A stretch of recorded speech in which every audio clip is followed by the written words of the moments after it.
ಬಿಕ್ಲು ಶಿವ ಕೊಲೆ ಕೇಸ್ನಲ್ಲಿ ಮಾಜಿ ಸಚಿವರ ಕೈವಾಡವಿದೆಯಾ? ಭೈರತಿ ಅರೆಸ್ಟ್ ಬೆನ್ನಲ್ಲೇ ಗಲಾಟೆಯೊಂದರ video viral. Rowdy sheeter Shivaprakash alias Biklu Shiva ಕೊಲೆ ಪ್ರಕರಣ ಸಂಬಂಧ ಭೈರತಿ ಬಸವರಾಜ್ ಅವರನ್ನ ಅರೆಸ್ಟ್ ಮಾಡಲಾಗಿದೆ. ಈಗಾಗಲೇ ಭೈರತಿ ಬಸವರಾಜ್ ನ್ಯಾಯಾಂಗ ಬಂಧನದಲ್ಲಿ ಇದ್ದು ವಿಚಾರಣೆ ಮುಂದುವರೆದಿದೆ. ಜಾಮೀನು ಪಡೆಯಲೇಬೇಕೆಂದು ಒದ್ದಾಡ್ತಾ ಇರುವಂತಹ ಭೈರತಿ ಬಸವರಾಜ್ ಸುಪ್ರೀಂ ಕೋರ್ಟ್ ಮೆಟ್ಟಿಲೇರಿದ್ದಾರೆ. ಆದರೆ ಮಾಜಿ ಸಚಿವ ಅರೆಸ್ಟ್ ಆಗ್ತಾ ಇದ್ದಂತೆ ವಿಡಿಯೋ ಒಂದು ವೈರಲ್ ಆಗ್ತಾ ಇದೆ. ರೌಡಿ ಶೀಟರ್ ಶಿವ ಕೊಲೆಗೂ ಮುನ್ನ ನಡೆದಿದೆ ಎನ್ನಲಾಗಿರುವಂತಹ ವಿಡಿಯೋ ಇದಾಗಿದ್ದು ಭಾರೀ ಕುತೂಹಲಕ್ಕೂ ಕಾರಣವಾಗಿದೆ. ಜಗ್ಗ ಬಿಕ್ಲು ಶಿವ ವಿರೋಧಿಗಳಾಗ್ಲಿಕ್ಕೆ ಕಾರಣವಾಗಿದ್ದು ಇದೇ ವಿಡಿಯೋ. ಇಬ್ಬರ ನಡುವೆ ವೈಮನಸ್ಸು ತಂದು ಮಜಾ ನೋಡಿದ್ದ auto Jai. Rowdy sheeter Shivaprakash alias Biklu Shiva ಕೊಲೆಗೆ ಪ್ರಮುಖ ಕಾರಣವಾದಂತಹ ವಿಡಿಯೋ ಲಭ್ಯವಾಗಿದ್ದು ಭೈರತಿ ಅರೆಸ್ಟ್ ಬೆನ್ನಲ್ಲೇ ವೈರಲ್ ಆಗಿದೆ ಆ ಒಂದು ವಿಡಿಯೋ. ಅಂದಹಾಗೆ ಜಗ್ಗ ಮತ್ತು ಬಿಕ್ಲು ಶಿವ ಆತ್ಮೀಯ ಸ್ನೇಹಿತರಾಗಿದ್ರು.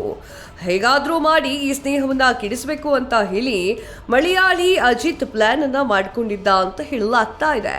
ಹೀಗಾಗಿ ಆಟೋ ಜೈನ ಮುಂದೆ ಬಿಟ್ಟು ಜಗಳವನ್ನ ತಂದಿಟ್ಟ ಅಂತ ಹೇಳಲಾಗ್ತಾ ಇದೆ. ಇದಕ್ಕೆ ಸಾಕ್ಷಿ ಎನ್ನುವಂತೆ ವಿಡಿಯೋ ವೈರಲ್ ಆಗಿದೆ. ನಾನು ಡಾನ್ ಎಂದ ಬಿಕ್ಲು ಶಿವ ವಿರುದ್ಧ ಆಟೋ ಜೈ ಕಿಡಿ.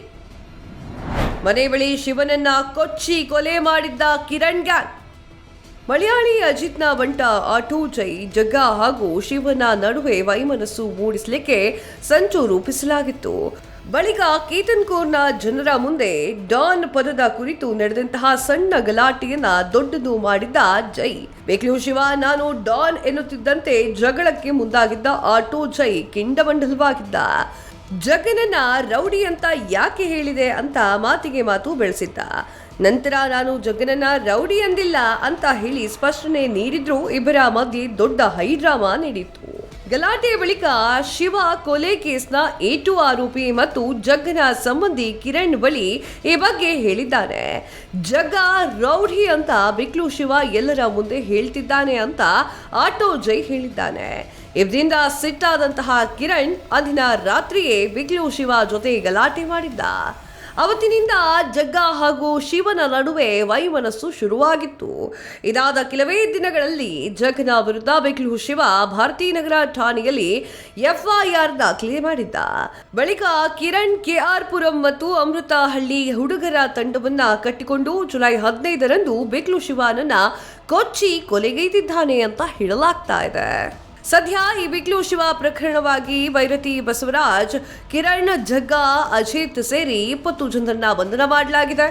ಫೆಬ್ರವರಿ 21ರವರೆಗೆ ಸಿಐಡಿ ಪೊಲೀಸರ ಕಸ್ಟಡಿಗೂ ಕೂಡ ನೀಡಲಾಗಿದೆ. ಆದರೆ ಈ ಕೇಸ್ನಲ್ಲಿ ನಿಜವಾಗಿಯೂ ನಡೆದಿರೋದಾದ್ರೂ ಏನು ಅನ್ನೋದು ಗೊತ್ತಾಗಬೇಕಾಗಿದೆ. News desk, speed news Kannada, Bengaluru.